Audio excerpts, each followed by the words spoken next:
নমস্কার বন্ধুরা, welcome to SB sport zone. তো এই ভিডিওতে আমরা কথা বলবো মুম্বাই সিটি এফসিকে নিয়ে, কেরালা ব্লাস্টার এফসিকে নিয়ে এবং মোহামেডান এফসিকে নিয়ে ও মোহনবাগানকে নিয়ে দুটো আপডেট আছে। তো সেগুলো তোমাদেরকে এই ভিডিওতে জানাবো এবং ভারতীয় ফুটবলের হেড কোচ হিসেবে কারা কারা ইন্টারেস্ট প্রকাশ করেছে বা কারা ইচ্ছে প্রকাশ করেছে, তো সেসব নিয়ে আমরা এই ভিডিওতে আলোচনা করবো। তো চলো বেশি দেরি না করে ভিডিওটা শুরু করা যাক। তো প্রথমে যদি আমরা কথা বলি মুম্বাই সিটি এফসিকে নিয়ে, তো মুম্বাই সিটি এফসিকে নিয়ে একটা আপডেট আজ থেকে ট্রান্সফার মার্কেটে বেরিয়ে আসছে।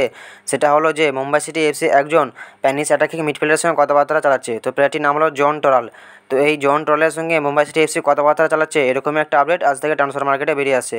তো এই প্লেয়ারটির সম্পর্কে যদি আমরা কথা বলি, এই প্লেয়ারটি ওয়েভ ক্রিটি এফসির হয়ে 2023-24 মরশুমে 19টা অ্যাপিয়ারেন্সে প্রায় 2টো অ্যাসিস্ট আছে।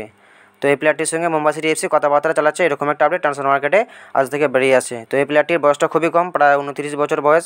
তো এই প্লেয়ারটির মার্কেট ভ্যালু হলো 5.5 কোটি টাকার মতন। তো কথাবার্তা তেমন একটা খুব বেশি দূর এগোয়নি, তো মোটামুটি তারা কথা বলেছে, এরকম একটা আপডেট ট্রান্সফার মার্কেটে বেরিয়ে আসে। তো সেটা তোমাদেরকে জানিয়ে দিলাম। তো মুম্বাই সিটি এফসিকে নিয়ে এই আপডেটটা ছিল, তো এই আপডেটটা তোমাদেরকে জানিয়ে দিলাম। তো এরপর যদি আমরা কথা বলি কেরালা ব্লাস্টার এফসিকে নিয়ে, তো কেরালা ব্লাস্টার এফসিকে নিয়ে যে আপডেটটা বেরিয়ে আসে সেটা হলো যে, তো যেটা শোনা যাচ্ছে যে কেরালা ব্লাস্টার এফসি একজন বিদেশি সেন্টার ব্যাকের সঙ্গে কথাবার্তা চালাচ্ছে।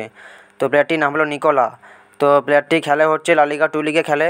তো এই প্লেয়ারটির সঙ্গে কেরালা ব্লাস্টার এফসি কথাবার্তা চালাচ্ছে, তো এরকম একটা রিমো ট্রান্সফার মার্কেটে বেরিয়ে আসছে। তো এই আপডেটটাকে তোমরা রিমোর পর্যায়ে ধরতে পারো। তো জাস্ট কথাবার্তা হয়েছে বা কথা বলেছে, এরকম একটা আপডেট বেরিয়ে আসছে, কিন্তু কথাবার্তা তেমন দূর এখনও পর্যন্ত এগোয়নি। তো এটাকে তোমরা রিমোর পর্যায়ে ধরতে পারো। তো এটা নিয়ে যদি পরবর্তীকালে যদি কোনো আপডেট বেরিয়ে আসে, আমি তোমাদের অবশ্যই জানিয়ে দেবো। তো এরপর আমরা কথা হলো মোহামেডান এফসিকে নিয়ে। তো মোহামেডান এফসিকে নিয়ে যে আপডেটটা বেরিয়ে আসে সেটা হলো যে, তো যেটা শোনা যাচ্ছে যে মোহামেডান এফসি হায়দ্রাবাদ এফসির প্লেয়ার মাকান চোতেকে তাদের দলে সাইন করিয়ে নিয়েছে। তো এই আপডেটটা আমি তোমাদেরকে আমার একটা ভিডিওতে জানিয়েছিলাম যে মাকান চোতের সঙ্গে মোহামেডান এফসি কথাবার্তা চালাচ্ছে। তো এরকম একটা আপডেট আমি তোমাদেরকে আমার একটা ভিডিওতে জানিয়েছিলাম, কিন্তু সেটাই হলো যে মাকান চোতেকে মোহামেডান এফসি তাদের দলে সাইন করিয়ে নিয়েছে।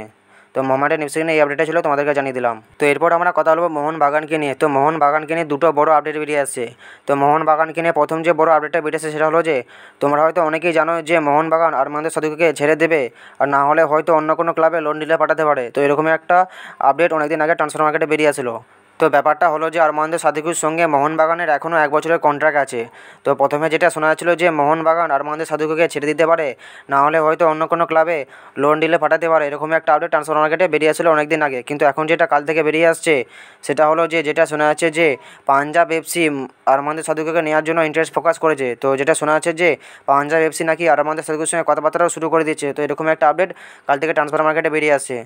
তো এটাই ছিল যে পাঞ্জাব এফসি আরমান্দ সাদিকুর সঙ্গে কথাবার্তা চালাচ্ছে। তো মোটামুটি কথাবার্তা 50%-এর ওপর এগিয়ে গেছে। তো শুধু রাউন্ড গ্লাস পাঞ্জাব এফসি না, রাউন্ড গ্লাস পাঞ্জাব এফসি ছাড়াও আরমান্দ সাদিকুকে নেওয়ার জন্য আরও কয়েকটা ক্লাব ইন্টারেস্ট প্রকাশ করেছে। তো সেই ক্লাবগুলির নাম এখনও পর্যন্ত জানা যায়নি।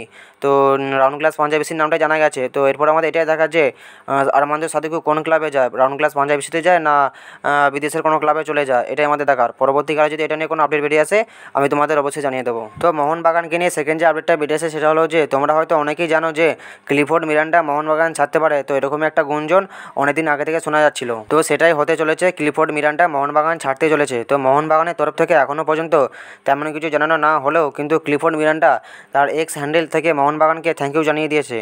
তো এটাই হতে চলেছে, ক্লিফোর্ড মিরান্ডা মোহনবাগান ছাড়তে চলেছে। তো মোহনবাগানকে নিয়ে সেকেন্ড আপডেটটা ছিল, তোমাদেরকে জানিয়ে দিলাম। তো এরপর আমরা কথা হলো ভারতীয় ফুটবল দল নিয়ে। তো ভারতীয় ফুটবল দলের প্রধান কোচ ছিল ইগোস টিমাস। তো ইগোস টিমাসকে ভারতীয় ফুটবলের প্রধান কোচ থেকে সরিয়ে দেওয়া হয়েছে, প্রধান কোচের পদ থেকে সরিয়ে দেওয়া হয়েছে। তো তোমরা সকলেই জানো। তো এরপর ব্যাপার হলো যে ভারতীয় ফুটবল দলের হেড কোচ হওয়ার জন্য অনেক কোচই নাকি অ্যাপ্লাই করেছে এবং তারা নাকি ইন্টারেস্ট প্রকাশ করেছে ভারতীয় দলের হেড কোচ হওয়ার জন্য।